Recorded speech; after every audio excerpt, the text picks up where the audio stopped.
This short video will cover two critical components of the GTS Humidifier LX Series installation. First, the drain of the humidifier must have a vacuum breaker installed close to the drain outlet of the unit. This prevents siphoning of the integral trap that is a part of the unit. If this trap fails, steam is allowed entry into the drain block where the drain temperature sensor will read a hot drain condition. The humidifier will then try to cool the drain temperature and become stuck in a drain tempering loop. Second, the GTS Humidifier LX Series is a condensing appliance. Flue condensate is generated during operation and must be managed properly.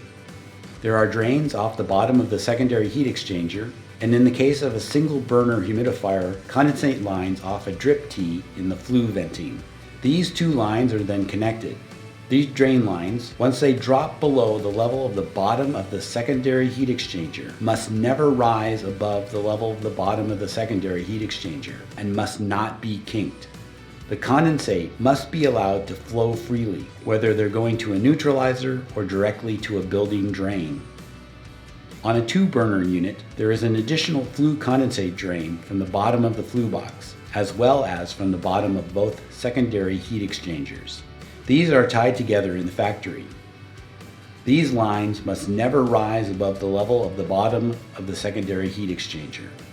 Failure to properly pipe flue condensate can cause the condensate to back up into the secondary heat exchanger and be ingested into the gas valve. This will cause damage to the gas valve and to other components in the gas train.